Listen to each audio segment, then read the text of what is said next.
Okay, what is up YouTube? Welcome and good evening to this latest episode of the FPL Family. I am Lee, this is Sam. If you are new to FPL Family, welcome. If you've been with us for the whole 104 weeks that we've been doing FPL Family, 2 years, over 2 years you've been doing it. Mind blown. My mind just exploded. If you've been with us for over 2 years and you're here every single week, and I know a lot of you are, thank you very much for coming back.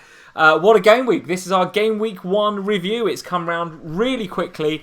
And already we've had plenty of Nonsense. FPL nonsense and just like awesomeness, but also like Dendonka. Did you have Dendonka? No. Oh, if you're a Dendonka owner, get in the live chat. How gutted are you for that? Barkley owners, 57 minutes. Barkley off on 57. There was some absolute FPL howlers this weekend, guys. Some But howlers. Lindstrom with a BAP. Lundstrom got a bonus point, which is a very FPL thing to happen. Sterling with the hat-trick, which of course we're going to discuss a bit later on. So much to talk about in the hour that we've got, Sam. So much to talk about. But guys, welcome along. I've missed this so much. We've been literally looking forward to doing this as much as potentially watching the football this weekend. Potentially. Oh, weekends. This weekend has highlighted just how rubbish weekends without football are. Football is back, FPL is back, and we're already talking about transferring Lundstrom in. Dendonka. And Dendonka scores. We're already here, guys. We're already talking about and VAR, this. of course. Already we have to talk about VAR a little bit. I noticed on Match of the Day last night they were almost a bit apologetically talking about it, a bit like, I don't really want to talk about it, and then Lineker started getting a little bit emotional about it, didn't he? And he was like, right, we've got to stop talking about it, and I moved on to the next game. But VAR already, guys, Ruled out some a goals. big talking point. A big talking point. Let's say hello to a few of you that are in this evening. I'm going to change my window so that I can see exactly what it is I'm doing. Here we go. So Leo is in. Leo, welcome, good evening, and moderating. Leo, thank you for joining us this evening. Philip Cuff is here. He says happy birthday. Thank you very much, Philip. Oh yeah, it was Lee's birthday. Thank you very much. Forgot all about that. Friday, what a present from the Mighty Reds. What a present from the Mighty Reds. Fantastic performance. I'm not very, sure very I'm quite good. happy about this. Like your birthday, it's on the opening weekend of the Premier League. When it's mine, it's on international break. It's just not. What, is your birthday on international break this year? It always is. Devastating blow. It's absolutely devastating. That is a devastating blow. Eric Lord is here. Welcome, good evening. Josh is in and moderating. Josh Telling, welcome, Josh. Thank you. Josh. For very happy Josh after today. A very happy Josh, I would imagine. A lot. I must admit, going into that game today, I thought like I would learn a lot about Chelsea, and I would learn a lot about the state of Manchester United. And we learnt a lot, guys. We're gonna talk about that game because I felt like we both. Well, I certainly learnt a lot about those two teams. I'm still not sure who the key kind of primary assets are from a Chelsea perspective, but there's a couple coming to the fore from a United perspective that we will absolutely be talking about. Jordan Henry is here. Jordan, welcome and good evening. Khalid Mustafa. Jordan Henderson is not here. No, he's not here this evening. Jeff is here from the Captain's Pick podcast. How are you doing, Jeff? Oh, Jeff, my rival this week in the head-to-head. I love that. I'll tell you what. So, guys, if you're one of our Patreon supporters, and there's plenty of new guys in our Patreon, which I'm going to shout out in a second. If you're new to Patreon, get over and join in with the Versus Head-to-Head League. Already some stormers going on in there this week. You played Jeff from the Captain's Pick pod this week. He destroyed me. Oh no, did he really? Oh god. Right. But it's alright because we're still friends. We're still friends, okay. We're still friends. That is one thing that I hadn't considered that would be one of the outcomes of the head-to-head Patreon league, is that there is some like bust-ups. Is there going to be some? It's fine because next week it's Finley Badder and I'll destroy him back. So, you know, you win some, you lose some. Very good. Oh, shots fired already. Is he in? He's Joe in. He's already wounded. Also, he's already wounded after this weekend. Should we mention that Joe missed the penalty at half-time in the Watford game?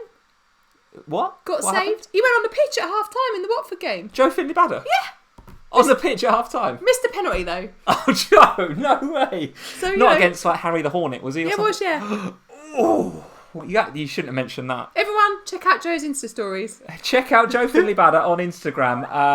To go and check out Joe's Insta story. And Joe Finley Badder. Is he here? I hope he's here. Missing the penalty. Joe, we apologise. I don't know. I didn't bring that up. You should apologise to Joe. Sorry, Joe. He's already wounded after Watford's. He found it funny. He posted it himself. Okay, very good. Azzy is here. He says that's your 43 seconds on Watford. Yeah, just talking about Joe's penalty. That is it. No more talk about Watford. Delafeu hauled off at half-time. Not sure. And goals and all sorts going on in that game. Here we go. Bryce is here. Bryce Law, how are you doing, Bryce? Liam Healy is here. He says, hi, Liam Sam. Hi, Hello. Liam. How are we doing? FPL Rubber Ducky is here. Love that. It's cool, isn't it? I love Not that. heard Rubber Ducky in here before, so welcome, Rubber Ducky. If you are new, I've got to always say now, hello, Rubber Ducky, haven't I? It's a bit of a mouthful, actually, for me, who can't say Mkhitaryan and all that. It's Rubber Ducky. Rubber Ducky. Welcome, Rubber Ducky. It's your boy is here. Damien Nadu is here. Micah McClatchy. Brian Springer. He says, hi from Trinidad, Brian. Love that. Thank you, Brian, for joining us. And a whole host of you guys in, so thank you very much for joining us. I also need to say a special hello to our new patrons. We've had a ton of new Patreon supporters in the last couple of weeks since we live streamed. So guys, thank you very much for your support. As ever, if you want to head over to Patreon and think about supporting us at whatever level, we'd love you to get involved with that. All the details and the description and the link for our Patreon is in the description below for the video, so go check that out. Patreon.com/FPLFamily. Loads of different good stuff that you can get at the two different tiers we've got there. We've got a $3 Ohana tier where you get access to the head-to-head and to our Ohana podcasts, and there's something else as well. What else is it? The Slack? The Slack, of course. Absolutely, of course, the Slack. You get access to the Slack. But if you want to go for the $5 tier, which is our Manager of the Month tier, then you can also get access to our Manager of the Month leagues. We do regular monthly prizes for you guys that are in that tier as well. More on that just a bit later on, because we've had a bit of an update on that front, Sam. A bit of an update. Have I even been told about the update? You have been told of the update. Oh, okay. You, absolutely. So here's a few of our new patrons. I've got to shout out Stu Lambert, King John, Kofi in here, Harish, Vidar, Marius, Mike the Knight, FPL Mike the Knight, Stabilizer, Matthew Sol, Tony Everson, Kieran Screeton, Ewan Brody, Abinisar Omar, apologies if I've said that wrong, Abdinisar, hope I haven't, Anfield71, Richard Jones, and Mac Morrison. All of you guys are very, very welcome to the Patreon. That was a test for your eyes, wasn't it? Because that's really really small on I've your made screen. the OBS quite small, and that was really a test of my eyes. But guys, welcome to the Patreon. Very, very nice to have you. And as I was mentioning before, we now have an affiliation this year with a website called kickingtheballs.com. Great name for a website, by the way. Notice the two S's on the URL, guys, as well. Make sure you go check out kickingtheballs.com. You can do a quick Google search for them, or just type that into your Google browser and you'll find them. Do all sorts of really cool memorabilia. They do loads of signed, what would you call those, street signs there that are signed by loads of different players. They've got signed shirts and all sorts as well. So if you're up for winning one of these on a monthly basis, and the game week, or the August Manager Month, but that runs between game week 1 and game week 4, is open, guys. So if you want to come and support us on Patreon, get involved with that. It's not too late for August. I will be closing the league at the end of game week 2. So you've got a good week or so to get into the August Manager of the Month. If you want to join us later on in August, then of course you'll be entered into the September one and the codes, etc., all on Patreon. So if you want to go and find out all the stuff we're doing on Patreon, all of the extra things that you can get above and beyond this lovely live stream on a Sunday night at 8 PM, head over to the description of this video, patreon.com/FPLFamily, for more details. Right, Sam, let's get into the game week. Thank you guys for joining us. We've already got tons of you in, and into the live chat. The one thing that I've forgotten to do, what do I always forget? The polls. Got to do the polls. You didn't say about the polls. In what you told me you were going to do, the polls were not part of it. I said, well, that's it. I gave you a little 2-second debrief about what we were going to do in the opening bit, and I didn't mention the polls. So how would you know to remind me? You're quite right. The polls this evening, guys, a mixture of questions from Twitter and from Patreon. So thank you, the guys in the Slack that gave us these questions. Thanks to the guys on Twitter that sent in the questions. When you get your act together next week, if you get any Instagram questions, you can send them over. Right, we can let's be clear. Did you tell me to do that? I've been reacting all over the place this last few days. How have the Insta reactions been going down? Pretty good? Well, they were going fine until someone quite rightly pointed out that I talked about Rashford being United's number 9. He isn't. That's Martial. Okay. Sorry about that. Got the shirt numbers wrong. However, I think they're all right. I particularly liked your Insta reaction to the Spurs-Villa game, because it was like the Spurs-Villa game, you were quite, let's just say, emotional and passionate in the last sort of 5 or 10 minutes. The children were not happy because they were trying to sleep. Yes, and you were a little bit loud. The Insta reaction was quite emotional, let's say. Big smile on your face. Try to be really neutral and talk about Tyrone Mings and all sorts. So guys, get over to... It's real hard to be neutral about your own team. Instagram.com/FPLFamily if you want to check out the Insta stories, the Insta reactions from this weekend. They're in the highlights as well if you want to check out Lee's from Saturday lunchtime. I enjoyed doing them, actually. I enjoyed doing them, pretty good. On Friday night. It's just a quick 30-second video, what we thought of the game, if we've watched it, what we thought, very quick thoughts. And you're right to point out Tyrone Mings. More on him a bit later. Questions from the Twitter. We've had a question from @FPL_FlynnXD. So Flynn Bradley, he says, a lot of cheap defenders playing this weekend. Is it worth going cheap? So amidst all of the pre-season hype for the 6.5s and the 7 million Liverpool defenders, some 4.0s played. It won't escape people's notice. The likes of Hanley and Lundstrom and Rico all played. Yep. Right? So there are, potentially some options at 4.0. So one of the questions in the polls, guys, of the 4.0s that played this weekend, of which there are 4 4.0 defenders, which one do you like the look of? I'm not expecting many of you to say Grant Hanley, sitting on -2 as his overall score for this season. However, be very interested to see which of the 4.0 defenders you guys think are going to be the option, the go-to option. We need a Wan-Bissaka, don't we? We need a Wan-Bissaka for this season. We've got Wan-Bissaka still, but we need a cheap one. You know what I mean? From last season, we need a 4.0, don't we? We sure do. We've also had another question on Twitter from @KensBroms. So Ken's LFC. Thank you, Kens, for sending this in. What are you doing with the transfer? That's a very simple question. Well, that's a good question. What are you doing with the transfer? You're keeping it for next week, so you've got a bit of a mini wild card, potentially 2 free transfers going into Game Week 3. Good question. Or is that knee jerking? Do you need to spend it? You just have to spend it. And if you're an Alisson owner, you probably have to, right? If you're a Felipe Anderson owner, you probably have to. But if you don't own either of those two, but you feel like you want to freshen up your squad with 1 or 2 transfers, I guess you'd be using that transfer. So you'd be selecting use in that poll. But getting to the poll, guys, are you rolling over to next week, or are you using it in preparation for Game Week 2? Question from the Slack. Thank you to David G for sending this in. Time to move away from the Liverpool defence, or he says the double Liverpool defence, actually. So my question in the poll is, how many Liverpool defenders do you guys think is appropriate now? Is it 0, given that Alisson is now injured? You've got Adrian between the sticks, who frankly has been at the club less than a week, right? Days. I mean, that's a rapturous applause he got coming onto the pitch from the Kop as he came on. But still, that is big pressure to pull on that jersey for a good, I think, 6 to 8 weeks, from what I'm reading in the press. I think Alisson's calf is gone, right? So David's question in the Slack was, is it time to move away from double Liverpool defence? So get in the polls, 0, 1, 2 or 3. What do you think is the right amount of Liverpool defenders to have going forward? Another question from Martin Tracy Schwartz. Thank you, Martin, in the Slack, one of our Patreon supporters, Martin. He says, what United assets are now worth getting in? Now, is the hype real? We're going to come to this. Is the United hype real?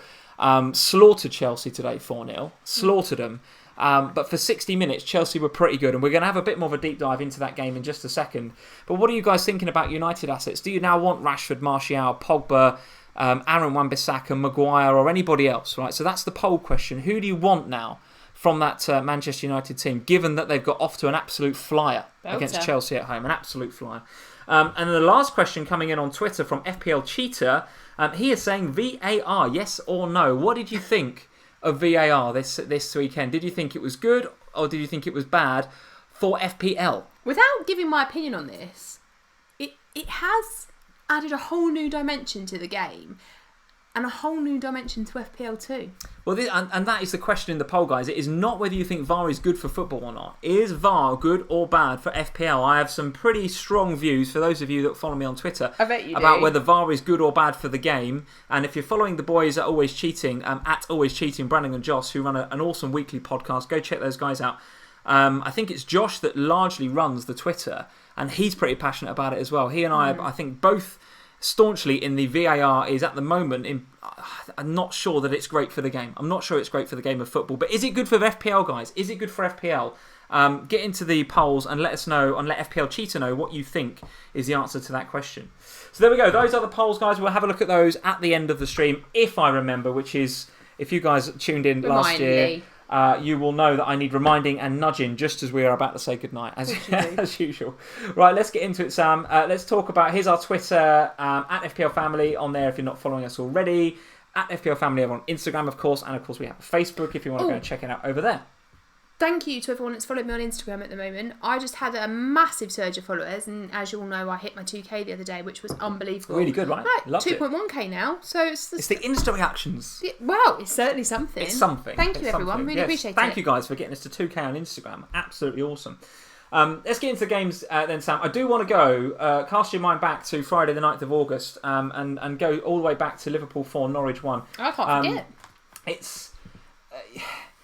game of two halves, wasn't it? I mean, Liverpool very, very good. Lucky first goal. I mean, Grant Hanley, not sure what he's doing there, but he's just stuck a leg out and it's come off for him. Van Dijk with the goal, Trent with the assist. So give me your view on. We'll talk about the Liverpool attack in a bit and how you're going to move forward with those guys, because obviously Salah with the goal and the assist, a couple of bonus points for Salah, which was welcome. Novel, wasn't it? Last season we saw many a time when Salah would get amongst the goals and the assists and not get bonus points. So very, very nice to see him grab a couple of bonus points. Deserved them this week, though. And I think deserved them, yes, I do. But give me your views on the Liverpool defence to start with. As a Van Dijk non-owner, can you see some upside there, and how are you feeling about being a Robbo owner? I can see some upside to owning Van Dijk. He's cheaper and would save me a little bit of budget. So I said this to you earlier, didn't I, when we were watching, I don't know, I think it was the second game this afternoon. It's really tough with Liverpool at the moment because there is a real concern of mine now that with Alisson's injury, given how good Alisson is in goal and how much, last season there were moments where the Liverpool defence wobbled and Alisson saves them, and that's fundamentally. There were moments on Friday that the Liverpool defence wobbled. I think, as we've seen in pre-season, Liverpool were less than watertight, and fair play to Norwich, they did come to attack, and Pukki in particular looked really, really good. But the Liverpool defence was shaky, I thought. And I think for me, I think you have to have a Liverpool defender. I think we saw on Friday evening that the Liverpool defenders will do what Liverpool defenders do, and they will attack again this season. And it didn't seem to matter whether it was Adrian in goal or indeed Alisson in goal. They still attack. They still went forward. But the lack of that solid keeper behind worries me. So I think for me, as a Robbo owner, look, it's too knee-jerk to go, well, Robbo didn't score points this week and Van Dijk and Trent did. Yeah. I'm getting off of him. Because we saw last season that they will share the attacking returns. Robbo was still very attack-minded, right? It wasn't as if he was sitting back. No, absolutely. So for me, it's a wait and see. However, having said it's a wait and see, now that those clean sheets are a little bit more on a knife's edge, let's say, without Alisson in goal, and given how attacking Van Dijk was at corners during that game, the appeal of that saving budget is quite strong. Yes, I agree, and I'm with you completely. I think I think Van Dijk will get plenty of goals this season. It was a really nice comment on the FPL Surgery. So if you guys are not following at FPL Surgery, the guys. James and Bully. It wasn't actually Bully on it this week. It was James and he had a guest on. But they were talking about the fact that actually with VAR this year, teams are not going to want to touch the likes of Maguire and Van Dijk and Vertonghen and these sorts of players in the box. Not going to want to touch them. And that was exactly the case. I think it was Lewis maybe was the defender for Norwich. And Van Dijk didn't even really need to... He just was too strong. He didn't even need to jump, and the defender didn't want to put his hands on him or anything. Yeah. And Van Dijk just nodded home. Agreed. And I think we're going to see quite a bit of that this season, but not just from Van Dijk, but from big defenders coming up for corners. I totally agree, and I think I think we saw that, and we'll touch on Spurs later, but we saw that with Toby during the Spurs game. He was getting a lot more touches from corners and that sort of stuff in the box than he usually does. So I think for me it is too knee-jerk to just change Liverpool defenders. I think you kind of, it's one of those things, and we talked about buying tickets to lotteries last year, but it kind of feels a bit like that with the Liverpool defence, except it's not a lottery in terms of if they're going to play, it's just a lottery in terms of which one of them's going to get attacking returns in which match. I just think you can't try and move from one to the other, because they will... they'll all get points eventually. Yes, it's absolutely. Just that Van Dijk is 0.5 cheaper, and therefore, in terms of the budget, if you're looking at, and we've seen from this weekend that those big premium options are really performing, well, they were really performing in Gameweek 1. So if we want to free up some more additional money in order to afford them, Van Dijk certainly looks like a great way of doing that. Okay, and if you were an Alisson owner, would you go straight to Adrian, or would you think about the move to Edison, which is the most popular transfer so far leading up to Game Week 2, which I guess we could have foreseen? Given how the premium assets have started, I would be inclined to go to Adrian and a rotating 4.5, because we saw some great rotating 4.5 options this week. I'd be inclined to go to one of them and save yourself a couple of mil. I think that's a nice move to go to Adrian if you're an Alisson owner, because by the time Alisson comes back, it's sort of getting towards wildcardy sort of territory if you sort of play the game that way, at which point you can then wildcard Alisson back in without any issue, right? Absolutely. At 4.5 for Liverpool clean sheets, that is not to be sniffed at in my opinion. Absolutely not to be sniffed at. As long as he keeps some, of course. Absolutely. Let's talk about the Liverpool attack then. So plenty of points for Salah, plenty of points for an assist for Firmino, but plenty of points for Origi if you took a punt on Origi. Now, I would urge caution on Origi because although he played particularly well in that game, I expect Mane to come back into the side for the Southampton game next game week. He often plays pretty well when he goes back to Southampton, so I would expect Mane to come back into the side. The Firmino one is interesting. What's your thoughts on Firmino? Because whenever Firmino plays well for Liverpool, I want him. You want him. We all want him, right? And he was man of the match on Twitter, on the Liverpool Twitter, and I think Sky gave it to him as well when they played the game. Now, whenever Firmino plays well and he's on form, we know what happens. He will get, he will trickle in some points, but it's the guys out wide, it's the Mane and Salahs of this world that really benefit. And Firmino getting the assist for Salah's goal was not a shock. No, that was not a surprise in anyone's books, right? So I think Firmino, nice pick if you want him, but if you've got Mane or Salah, I think you're probably pretty well covered, aren't you? I think so. I think for me, I really love Firmino. I don't quite know what it is about him. I just think he's a fantastic player. I think that's what does it, and I really rate him, and I really rate the way that he makes Liverpool play and what he does for the rest of the team. But what I'm starting to kind of come to terms with is that from a fantasy point of view, exactly what you've just said is the case, is that what he does is he enables those around him to earn the big fantasy points, and that's what we saw again on Friday evening. I mean, that's why I think Origi did so well at the weekend. Firmino was causing havoc with Handley and the other guys at the back there, and Origi was giving Max Aarons a tough old time down that side, especially when Robbo was coming to double up as well. And we don't normally see Firmino and Origi play together because Origi normally plays in replacement of Firmino if Firmino's injured or for whatever reason they don't normally play together. But what we saw is the best out of Origi, I think, on Friday night. But I think you're right in what you said. Origi will become bench fodder again, unfortunately, when Mane's back full time. Okay, let's see what you guys are saying in the live chat. Azzy, Firmino's like KDB, ticks over, but it's covering the cracks. Yeah, I can see what you're saying there. Andrew Martin can see Origi being benched game week 2. Yes, I can see that too. Stealth Panda, without Bobby, we don't play well. It's simple. It makes the team work. Yes, I agree. Liverpool focus on the Premier League title, Scott Schrager. Hey Scott, how are you doing? Good news for Salah owners will get rested during the lesser cups.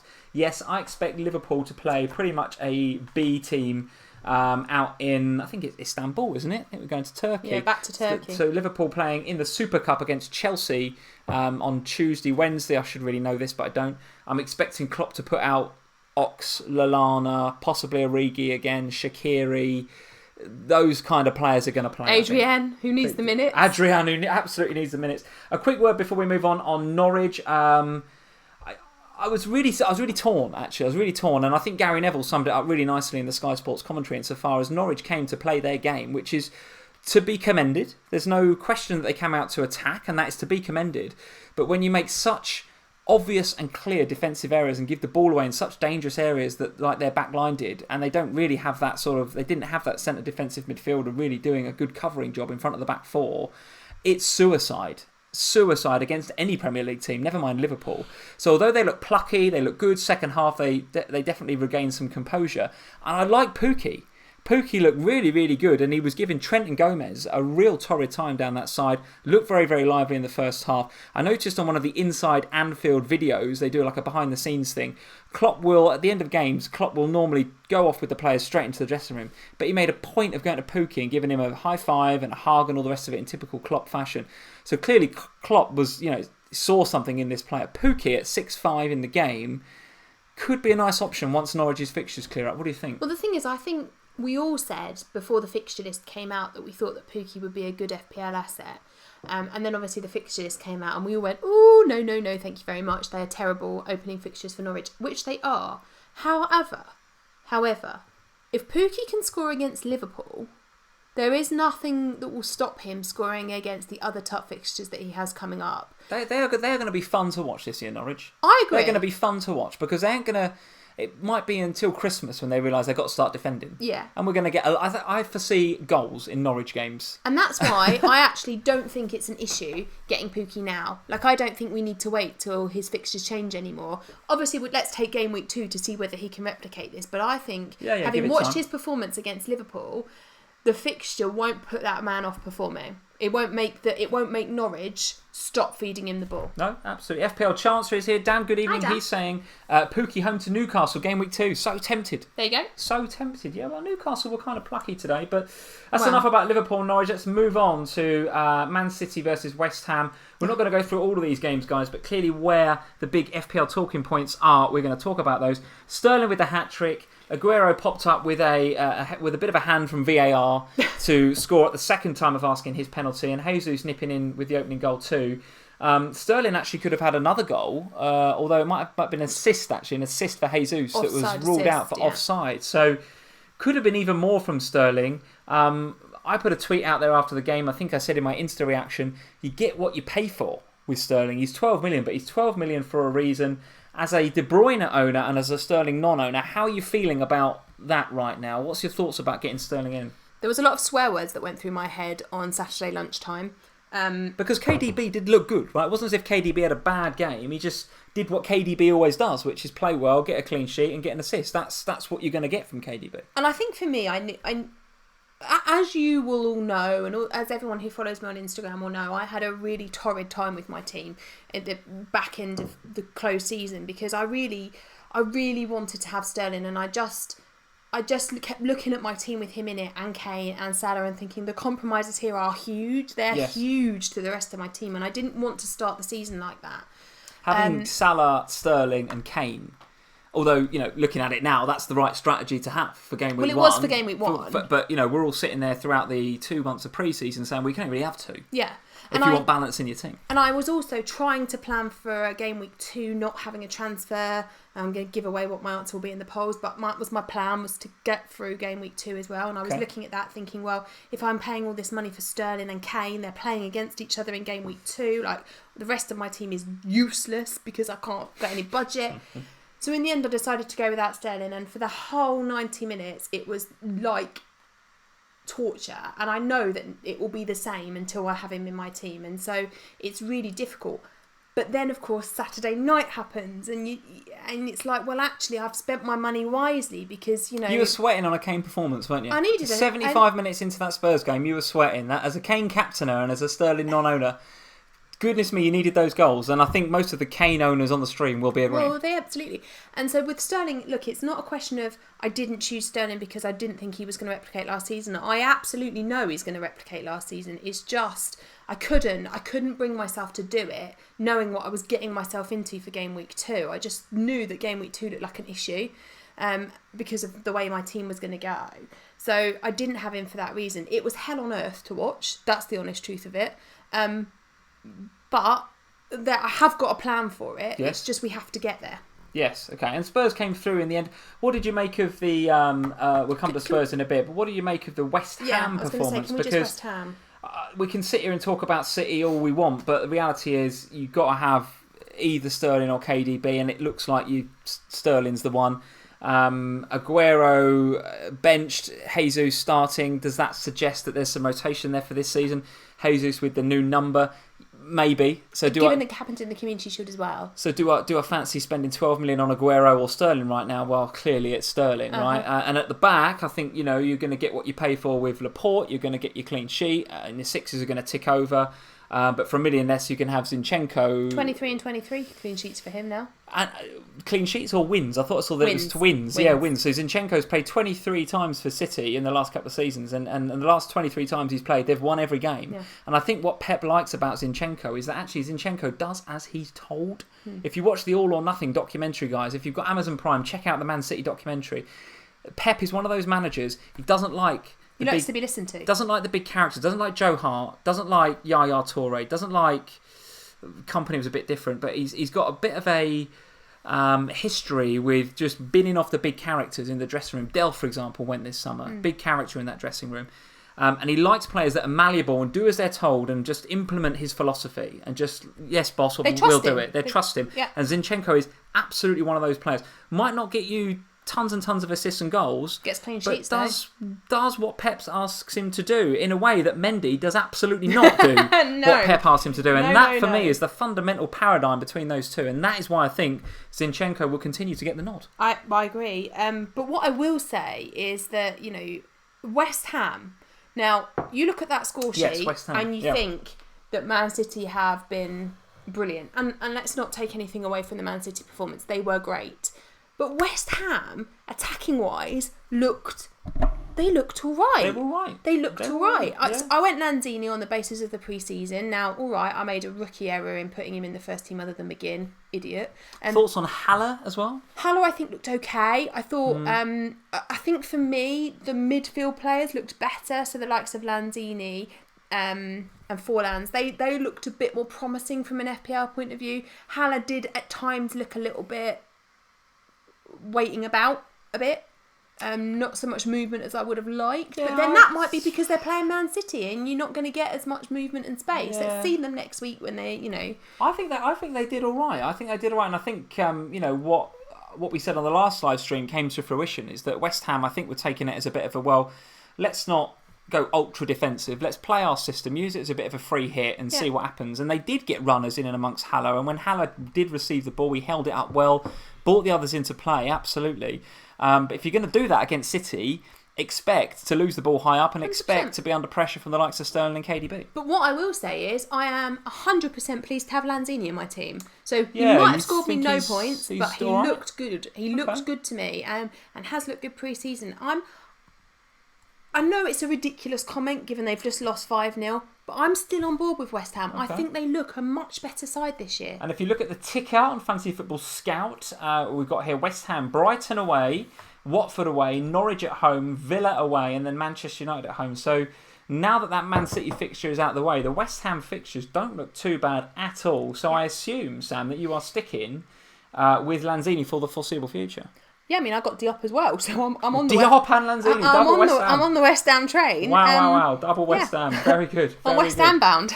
Very good. Let's have a look then at, let's have a very quick word on Watford 0 Brighton 3, which is a result that, if you look at Brighton's away record last season, I don't think many of us were expecting. And again, it's one of those games where Watford didn't play too bad first half, but I think Brighton just had better quality in the final third. The substitutions that Potter made a big difference. Andone coming on, etc. And Mupai, I think, is that how you say his name? Mupai? I don't know, but I was just going to call him Maupai. I don't think that's right. You're probably right. Sounds a bit like PayPal, doesn't it? But listen, the fact that they went 1-0 up Brighton, but what Potter didn't do was go, right, I'm going to bring off, Glenn Murray and some of the other guys and put on 2 defenders and I'm going to shut up shop. He's like, I'm going to go for this. I'm going to do them 2 or 3-0. And to be fair to them, they did the job. The only thing I will say is that if you're a Trossard owner, that's unlucky because I'm expecting Trossard to be a pretty important part of that side. Maybe Gameweek 1 came a bit too early for him. Maybe he wasn't quite up to speed tactically. Who knows why Potter dropped him? Eyes on that, to be honest. So what you're saying is don't necessarily knee-jerk him out now? It's a tough... Optimus Primo is saying in the live chat, will Trossard play next weekend? That's a real tough one. I genuinely don't know. He come in for a lot of money. You've got to assume that he's part of Potter's plans. And he's a talented player, right? There's been a lot of Brighton fans. There's a couple of Brighton fans in the Fantasy Football Scout community. I think Az and both Joe are both Brighton fans, and I think they both were thinking of, if not put Trossard in their FPL teams on the basis that he was going to be potentially this year's Pascal Gross. He was going to be the creative hub of everything Brighton did. Benched for game week 1, guys. So I think that's just unlucky if you've picked him. Wouldn't necessarily knee jerk him out unless you've seen a performance from another player from another team that you feel like you have to have. But budget wise, that's quite tough. Budget wise, that's tough because Trossard is what, 6'5", something like that. I don't know. I haven't looked, but he's going to be hard to just swap out. Anything else you want to say about that game? I don't think there's too much else to say. Watford, would you worry about... Actually, before we just do that, quick super chat from Steve Wynyard. Steve, good evening. Welcome. Good evening, Steve. Must be very happy this evening. I bet he Steve. is, Must be very happy.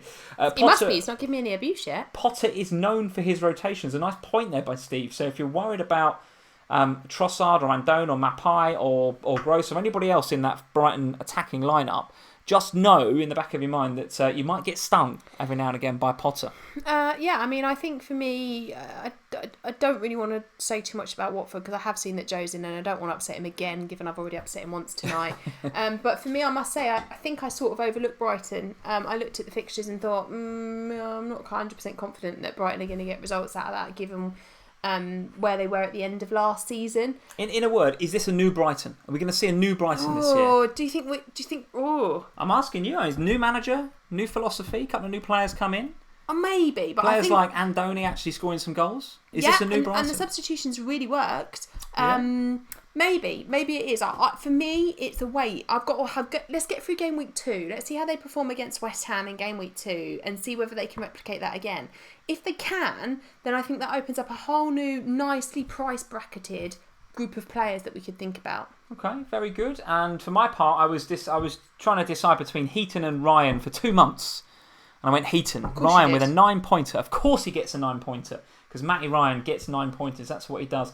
Let's talk about Spurs 3, Aston Villa 1. Then we've touched on it before. Before we get on to Spurs, what about John McGinn? Nice little player for Aston Villa. We called him out, as were a lot of the FPL Twitter community, particularly the Villa fans, talking about the fact that Grealish will do all the the running and the hard work and be the engine room, but it's John McGinn that breaks from midfield. 5.5. I think you've got to have him now, haven't you? McGinn, you look at the stats from last season, he's far better than Grealish in terms of his abilities in the box, in terms of assists and goals. Everything was far and away above Grealish. And I think what we saw is exactly what you just said. Grealish was working really, really hard. And to be fair, I thought Aston Villa were absolutely outstanding. They played well. For a good 75 minutes, I thought they were brilliant. What happened in the last 20 minutes then? Christian Eriksen happened. Eriksen made a difference, there's no doubt about it. I was going to say Villa, fitness-wise, maybe fell off a cliff a little bit, but you're right, Eriksen made a difference. Maybe they did. Maybe they got tired because they worked really, really hard. But Christian Eriksen, my God, that man... And it was really fascinating for me. And I was not surprised that he was benched at all. What I was surprised with was his little... When they were bringing him on, he was looking a little bit sheepish. You were putting the kids to bed at this point. He was sort of standing around looking a little bit sheepish. And it was almost am I going to get booed by this crowd when I come on this pitch? Because I've said I want to leave. What happened was he got a really good reception from the Spurs fans. And you could see him kind of go, oh, it's going to be fine. Well, let's talk more about Spurs in a second. Let's concentrate on Villa then. So McGinn, got to have him. Anybody else? What do you think of Wesley up front? Did put in a shift, didn't he? Put in a shift. I mean, did pretty well. Yeah, did all right. Yeah, did all right. I think for me, and I know I banged on about him if you watch my interactions, and I'm sorry I banged on about him for quite a long time, but Tyrone Mings, genuinely, I thought that kid was brilliant. I know he made a couple of errors. But yeah, he did, I can't go look it up now. I took some photos of his stats. They were really good, and I thought actually Tyrone Mings. We're a bit split on this though. I know, and Mings did have a good game. There's no doubt about it. If you look at stats, he did have a good game. But look at the goals. Look at the goals on the Ndombele shot. He sort of gets out of the way, and then on the Kane's first goal, it sort of ricochets off him, and he does a bit of a sliced clearance. Yes, you can say he had a good game, but they ultimately lost 3-1 and he's maybe slightly at fault for 2 of the goals. So I can't come out and wholeheartedly say he was brilliant. But the ball for McGinn was brilliant. No doubt about that. It was a Virgil van Dijk-esque pass over to McGinn. It was superb. His stats were really good in terms of like across... And I can't find I took a thing of it, a screenshot of it, but I'll find it later and I'll Instagram it and Lee can tweet it about his what he was doing in terms of like clearances and all of that kind of stuff. He was really good, and I think for me watching it, he certainly passed the eye test. And I was looking at him thinking, do you know what? Aston Villa's fixtures after the Spurs game. Spurs is tough. That was a tough place to go. Their fixtures are great for like 8 weeks now, Villa. So if you've got McGinn, I think you 100% stick. If you haven't got McGinn, ask yourself why now, I think. Great enabler, right? Yeah. If at 5.5... you can play against Spurs in the way that McGinn did, and you can score a goal like he did, and actually was really unlucky not to get another goal late on in the game. I don't see what there isn't to like about him. Okay, all right. Spurs then, let's keep it brief because I know you can talk for hours about the famous Spurs. Kane with 2, Ndombele with a really nice goal on his home debut in the league. A quick word on Lucas Moura, got an assist, looked pretty lively, but as a Moura owner, I'm concerned No. because you've got Lo Celso coming in, you've got Son coming back from suspension. I'm a worried Moura owner. Can you give me some comfort that he's going to play? He's definitely playing game week 2. That will happen. Okay, yeah. What about longer term? Well, let's see. I think what was really interesting for me watching that Spurs game is I was genuinely concerned at the end of the first half that I had made an absolutely fatal mistake in getting Kane. Because I watched that first half and thought... He looked off it first half, didn't he? But it wasn't just him, Lee. It was all of them. Yeah. Moura, Lamela. And I was thinking, this is not the Spurs that I've watched in pre-season. Yeah. What on earth? And then at the end of the game, it was fascinating because Poch came out in his interview and said, I got it wrong. My strategy was wrong and my players didn't know what to do because I told them the wrong thing. And then he told them what to do in the second half and they went out and they were much better. And what we saw from Lamela and Moura and Kane was far more movement and far more togetherness between the three of them. They were looking for each other. They were getting out of each other's ways. Whereas in the first half, they were all kind of It was narrow. They said that on Match of the Day, didn't they? All three of them were in each other's spaces. They were. And in the second half, that was totally totally opposite. They were all apart from each other. And Moura looked really good. Moura was unlucky not to have got more than he did. Yeah. He definitely plays game week 2. I think he looks really good at the moment. How are you feeling about Spurs defensively going into that game against Man City? In game week 2. Well, let's see what happens with Vertonghen because for me this is a massive problem. Vertonghen is the heartbeat of our defence. When he wasn't in the squad, what is that about?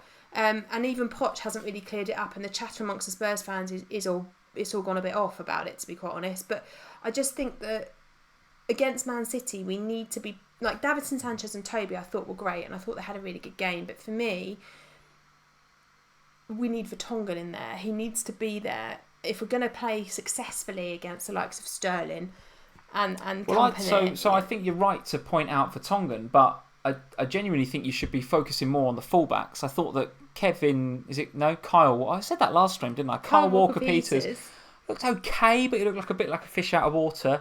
And on the other side, Danny Rose, I thought had a poor game.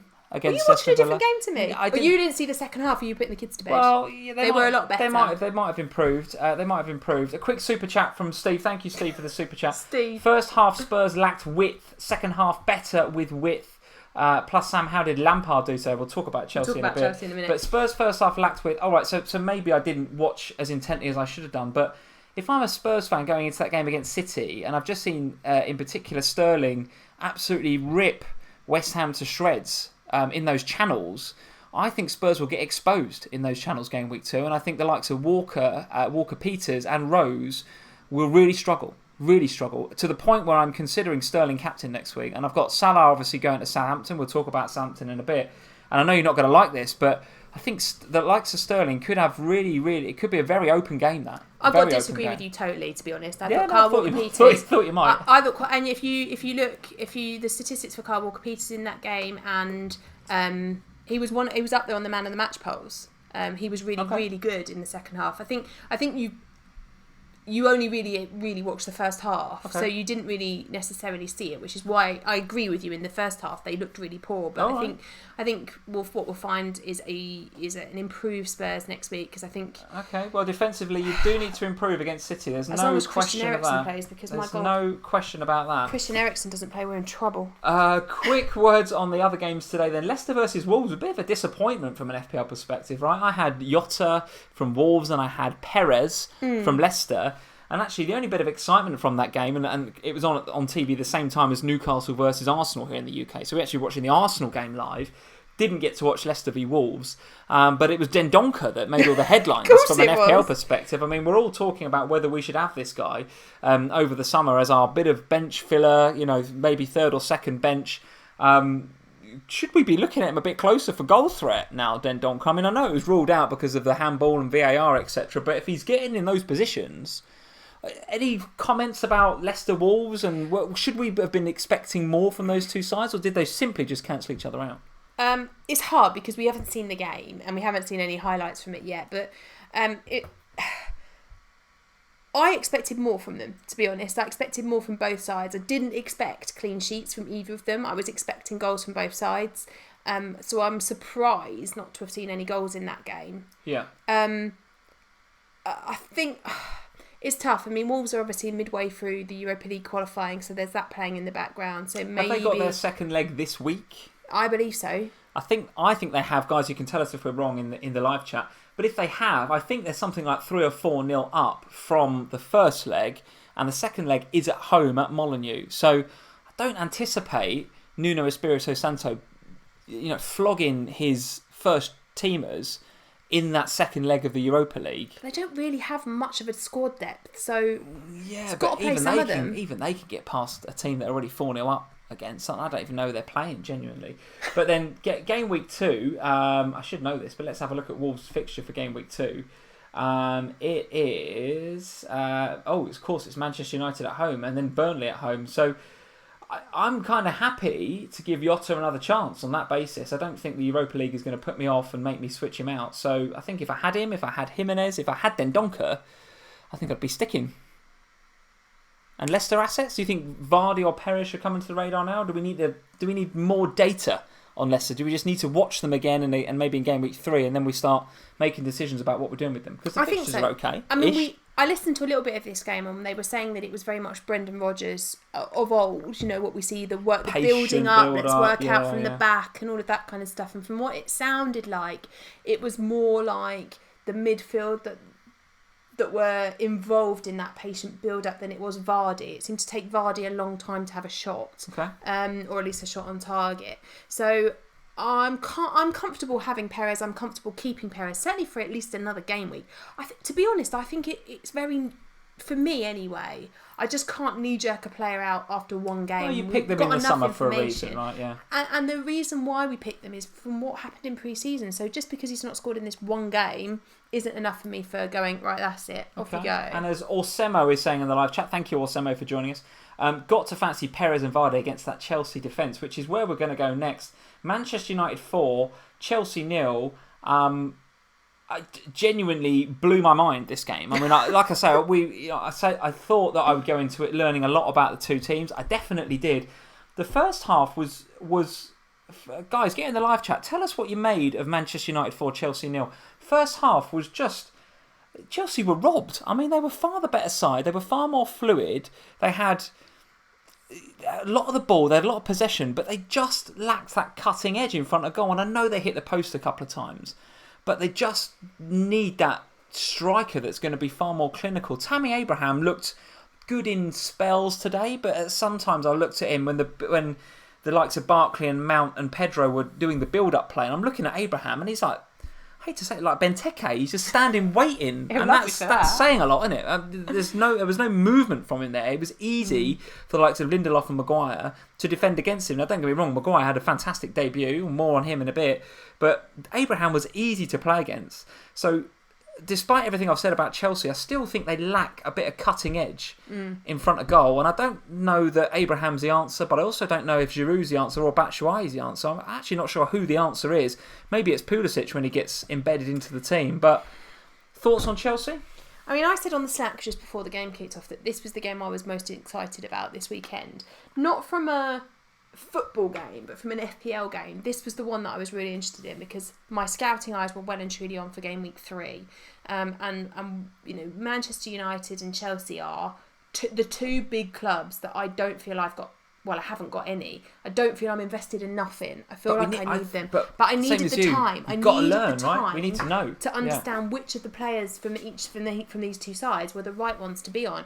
Now, what I've learnt today, and let's start with Chelsea first of all. I thought that Chelsea started the game really well. I thought that they were unlucky not to take the lead early on and hit the woodwork, didn't they? Hit the post early on and then the bar later. Yeah, Tammy Abraham, for everything I've just said, did rattle the post, didn't he? I mean, it's still shaking now, that post.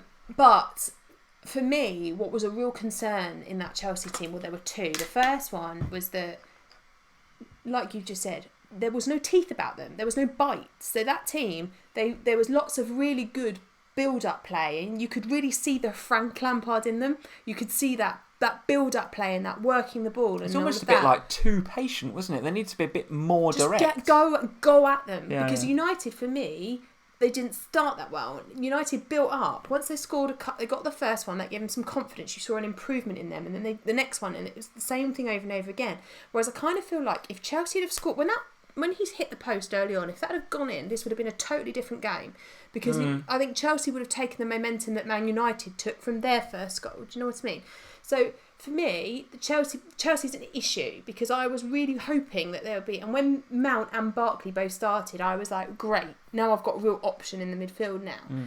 But Barkley goes off right? on 57 minutes. But you're going to get that with Barkley. You're going to get that if you pick Barkley, Mount, or Kovacic, or dare I say even Jorginho. You're going to get that. He's going to drag one of those guys off on 57 minutes every other week, and Barkley is a problem waiting to happen, in my opinion. And Chelsea might get a game when they get 2 penalties, right, and he scores them both and suddenly gets a load of points. But if you're going to own Barkley at $6 million, cut price way into Chelsea's attack, be prepared that he is going to get hauled off on 60 minutes or before every now and again. And I don't know how you feel, but for me, I feel like I still don't know yet enough about Chelsea to know about FPL assets and which one it is. However, from a United point of view... Well, before you go to United, a word on Chelsea's defence. I mean, missing Rudiger and Kante only appeared for, I think, the last 10 or 15 minutes. When those guys come back, surely they improve. I mean, today, Zuma was all over the place, wasn't he? I mean should we penalty... send him back, or... Zuma looked very out of his depth, to be honest with you, in a game where, frankly, he shouldn't have looked out of his depth, because United were average in that first half, but he gave that penalty. It was so sloppy. But Christensen played, so you can have him back. Out of the centre halves, Christensen probably looked the best in reality. I expect them to improve, Chelsea, when Frank's first game, right? Let's not, and Lampard in his post match interview, if you saw it, guys, he was very, he was annoyed. And you know what Frank's like? He's a cool guy, isn't he? But you could see that he was frustrated at that game, because he was like, that wasn't a 4-0. No. There's no way that's a 4-0. In actual fact, I think you're spot on with what you said. If the Abraham chance goes in, or the Emerson Palmieri chance goes in, was it him or Pedro? There was another hit the post. I think it was Emerson. If one of those goes in, or both of those goes in, United probably retracts back into their shell. Pogba has a sulk, goes off on 70 minutes. Lingard... does a little dance off the pitch, and they lose 2-1. That's United of last year. As it happened, Zuma gives them the opportunity to take the lead, and they built on it. And they just built on it. Yeah, so momentum grew. Let's talk about United then. Should we be getting all hyped about United now? Okay, well, let's not go crazy. Let's not go crazy, because I think we were talking about a Chelsea 4-0 though. We should be going crazy, shouldn't we? Rashford 8-5. Yeah.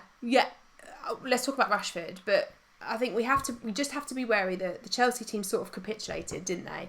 So Rashford. That's a worrying mentality trait. It is for Chelsea. It is a lot of young. Sorry to cut across you, but if I was a Chelsea fan, that would be my key concern coming out today. Was the fact, and we're going a bit onto football rather than FPL here, but the Chelsea team is very young. Their mentality in that game today would worry me. The fact that they capitulated like that, conceding 27 seconds for the third goal, despite Pogba's ball being absolutely world class, that would worry me as a Chelsea fan. But sorry, Manchester United. Okay, well, let's actually just start with Pogba for a minute, because you just mentioned him. I said on my instant reaction, I was gonna say, what is Pogba doing? Don't ever go anywhere near him again, ever. That was going to be what I said. Not on penalties now? Because he's not on penalties. Yeah. He was sitting so deep. When I was in my head thinking, oh my gosh, what am I going to talk about for a minute? In terms of these different players.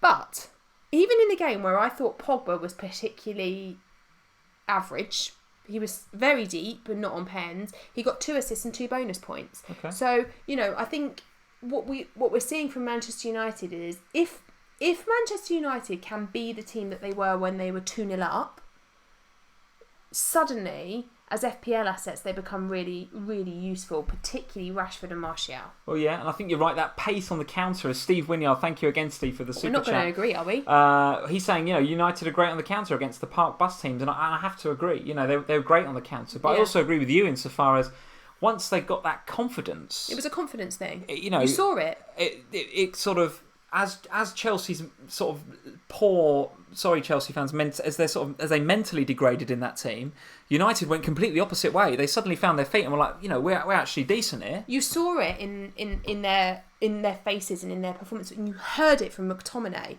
who in that huddle was. Did you really see that? That was. And from a young kid, a young player in a team of people that have got a lot more experience than he does. He was really being heard, and he was loud about, come on, let's go again. And that buzz was going through them.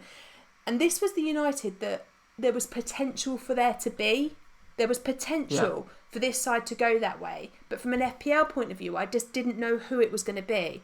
Now what we've seen is Rashford looks, for me, Rashford's the one that I'm now really monitoring over what happens in game week 2. But to put a spanner in the works, though, okay, I think, Rashford's going to be a big bandwagon now, and just because of the popularity of United globally, and FPL's a global game, right? Pogba is going to be, people will talk about him, people will be rushing to Maguire and AWB, who I thought were very good, by the way, today. Yeah. In particular, Wan-Bissaka is a very good defender. He's a good defender. Yeah, but if they'd have had a Chelsea team that could score a goal, they wouldn't have kept a clean sheet. Well, this is it, and that's my point I was going to make, is that they're going to come up against, you'd assume, few teams that are going to capitulate, again, sorry Chelsea fans, that are going to fall away like that. I mean, they've got to go to Wolves, haven't they, next weekend? That's going to be an altogether different proposition. If I'm going to go and invest 8.5 million in Rashford or 8.5 million in Pogba, or even 5.5 in Maguire or AWB, I want to see how they play against Wolves, I think, next weekend before I do that. Yeah, I mean, I think I'm very much in the camp that we've learnt a hell of a lot about Manchester United today. We did, absolutely. And the things that we've learnt about Manchester United today, I really like. They could be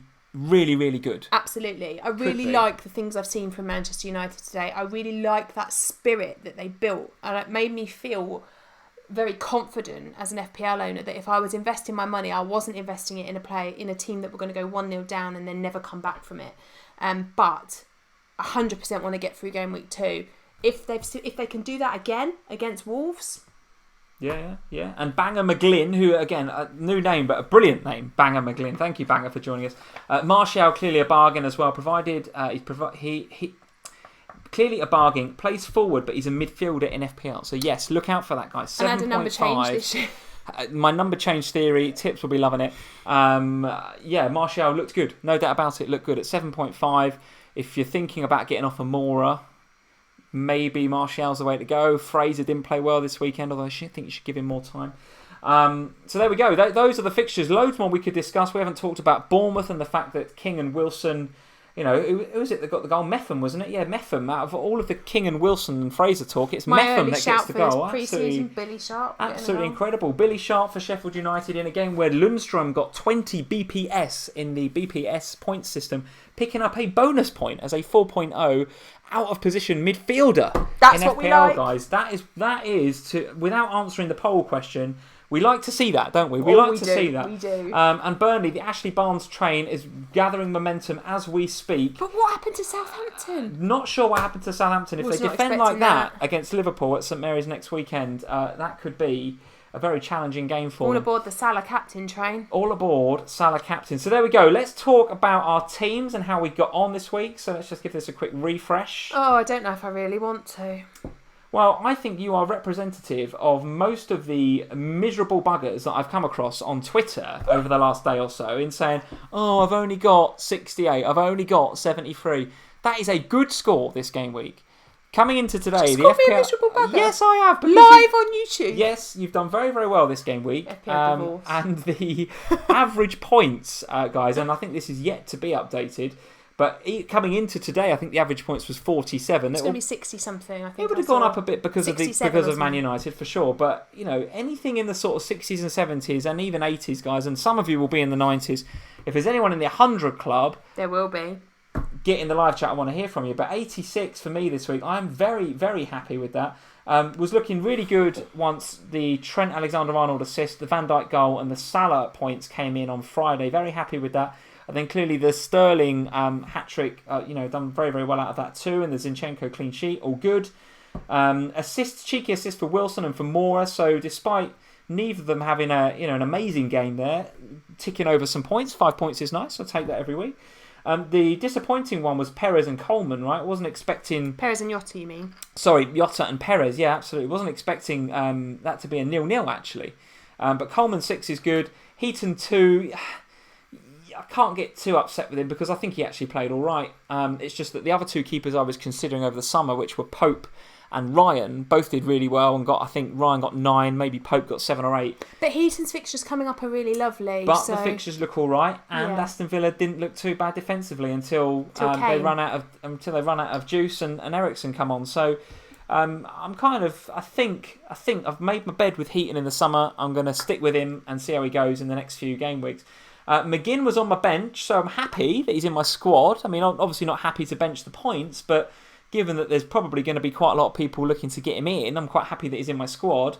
And Rico got some game time for Bournemouth as well and looked reasonable, right? I think he even took a couple of corners, I think I saw on Twitter. Did he really? I think so. So I think as a 4.0, it's between him and Lundstrom for me now, but clearly I'm not going to spend a transfer on doing Rico to Lundstrom. And even Connor Wickham got on and got a point, so I can't complain too much about that. So 86 guys, pretty happy with that. Let's have a look to see. I don't think it's worth doing much in terms of league updates, but I do want to see where you are. Where are you? About 2 million in the world. You're there. So 70 points. Talk us through your team. How did you get on? So my big hitters did what I needed them to do. Robertson was annoying, only purely because obviously Van Dijk and TAA did what they did. But happy with Zinchenko, happy with Digne, who I stuck with in the end and was fine. How did Digne look? Did you see much of him? Looked all right. Looked okay. Yeah.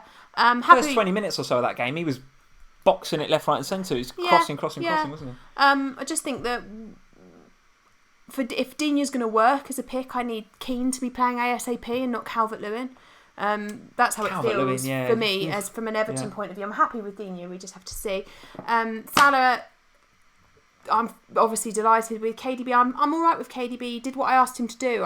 He's a 9.5 midfielder. I don't expect him to get a hat trick. He got careful with that. 9.5 is expensive. But I don't expect him to. Okay, so let me phrase that better. I don't expect him to perform the same as Sterling because of the price difference between them. So I don't expect him to achieve the same as what Sterling does, but I do expect him to tick over the points. And I felt if you want someone to tick over the points at 6-7 every week, you could have loads of players that are cheaper than De Bruyne. Of course, but I felt like De Bruyne was unlucky not to get more points than he did in that game. All right. Kane, I'm obviously absolutely delighted with. The others, to be honest, I'm frustrated with. I'm annoyed with myself for benching McGinn because having talked all season about how good I thought he was, I don't know what possessed me to do that. But then Lanzini did have a good game and he was unlucky not to score points. The others, I still, and I said this to you earlier, I'm a little bit disappointed with 70 points, but the key is game week 1. I never do well in game week 1 ever.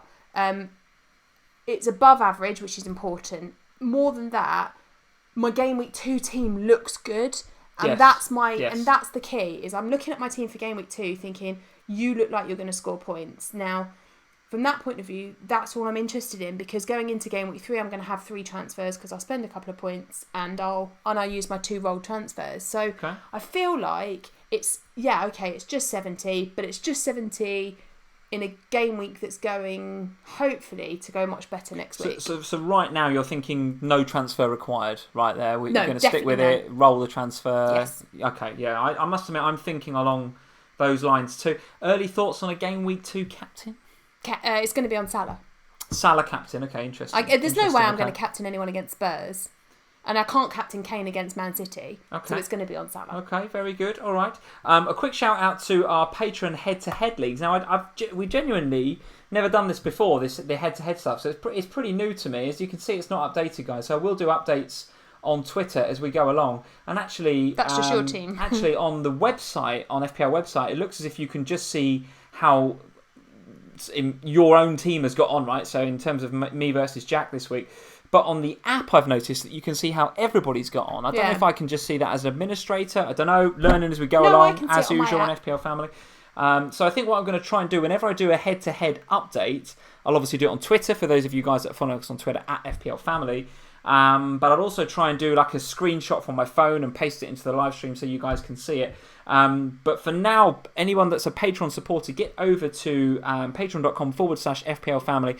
Find the post I did from a while back that talks about the versus head-to-head league, and get yourself in there. That'll be, because there's loads of people in there, right? Loads of people. It's going to be a really good head-to-head. That it is added another dimension to the Slack as well, hasn't it? This weekend, with everybody being like talking about their rivals. Decent banter in the Slack. Decent banter. Yeah, and there are a few patrons. If you're in the live chat and you're not in the Slack, drop us a message either, wherever you want it. On the Patreon, one is easier, and we'll send you out the link to join the Slack, because it is really good. So if you're a patron not in the Slack, make sure you get over there, because it's been brilliant this weekend. Okay, very good. Thank you for that, Sam. That has given me the time that I needed to head over to the polls. Oh, singing guys, required. if you want to fill and sing for a little while, you can. I can't Clearly sing not. though, can No, I? clearly not. We're not going to do that. Let's get into the polls, guys. If you haven't answered them yet, go check them out. And this happened last time. Why does the little eye not work, Sam? Don't panic. Just try again. But it didn't do it last time. I mean, it's a technological thing, and it's you. So here we go. Look, if I go into it, right? Yeah. Pause, and the little eye. Would you like me to try it on mine?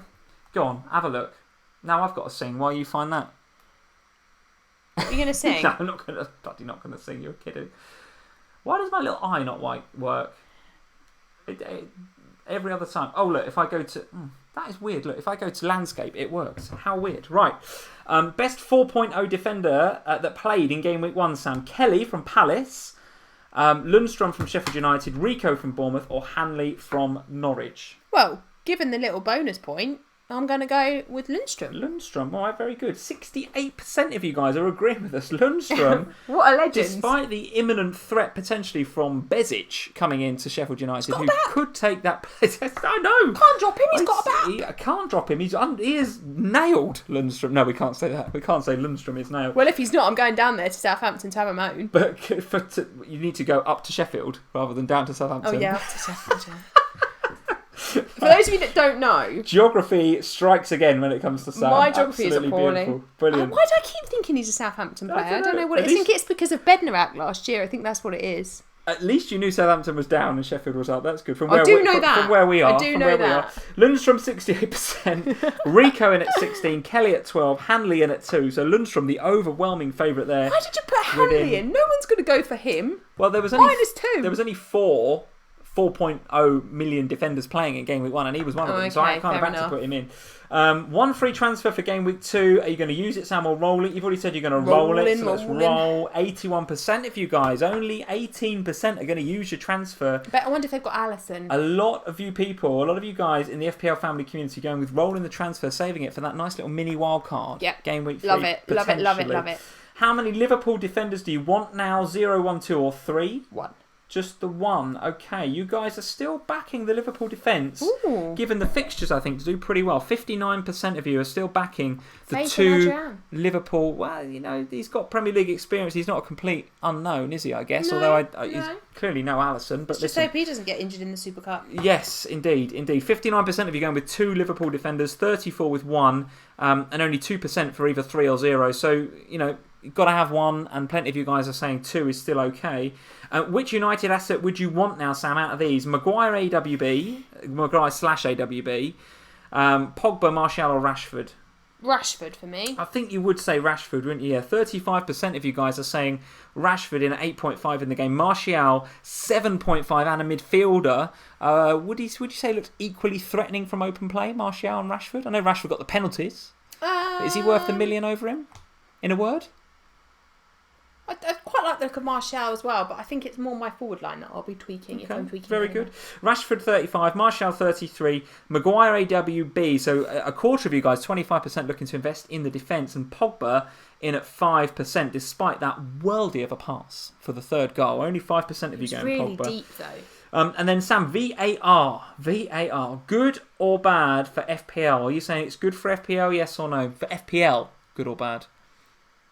So, for example, here's an example. Well, it was good for me. You didn't have Sterling didn't get an assist, so let's go, yeah. So, I think it's going to change every week, right? But I think, generally speaking, it saved me a little bit. I think it's good for FPL because I like the fact that if you deserve the points, you get them now.